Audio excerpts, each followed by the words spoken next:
सधैँ सधैँ हिमालको काखमै बसिरहनु भएको पोखरेलीहरूलाई यो लेखनाथ महोत्सवमा आज तपाईँहरूको याद तिम्रो माया यही हिमाल भन्दा अलिको छ है भनेर गाउन आउनु पाउनु पनि मेरो म एकदम भाग्यमानी छु हजुरहरूलाई देख्न पाउनु भेट्न पाउनु।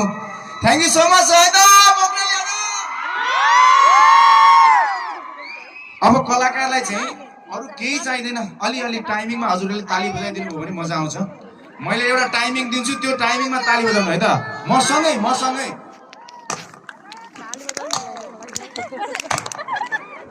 सबैले बजाउनु।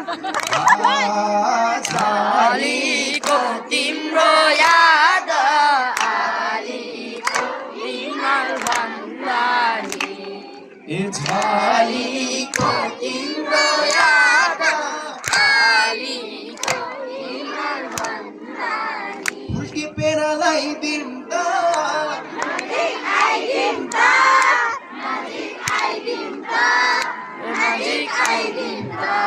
खास यो पोखरेलीहरू सबैजना कलाकार नै हो भन्ने मलाई थाहा छ, हो कि होइन? एकचोटि सबैजनाको हातमाथि हेरिदिउँ न त। झालीको तिम्रो याद आलीको हिमाल भन्दानी। ओके, यो मायाको लागि धेरै धेरै धन्यवाद छ। हजुरले अत्यन्तै मन पराउनु भएको छ, माया गरिदिनु भएको छ। झालीको गीतमा टिकटक बनाउने को हुनुहुन्थ्यो? हातमाथि गर्नुहोस् त। दुईचोटि बनाउनेले हातमाथि गर्नु,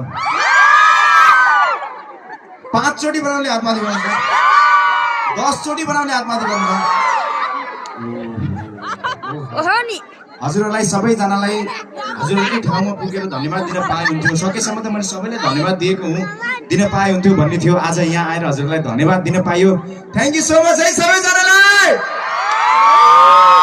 ओके, अब हजुरहरूले मन पराउनु भएका धेरै गीतहरू छ मैले गाएको, हजुरहरूलाई पालै पालो सुनाउन पाउने यो अवसर पाएको छु। लेखनाथ महोत्सव प्रति विशेष सम्मान व्यक्त गर्न चाहन्छु। महोत्सवको पनि महोत्सव भन्छन्, अनि फेरि हजुरहरूको उपस्थिति त्यस्तै, गीत सङ्गीतलाई त्यस्तै माया गर्ने दर्शकहरू, अनि पोखरा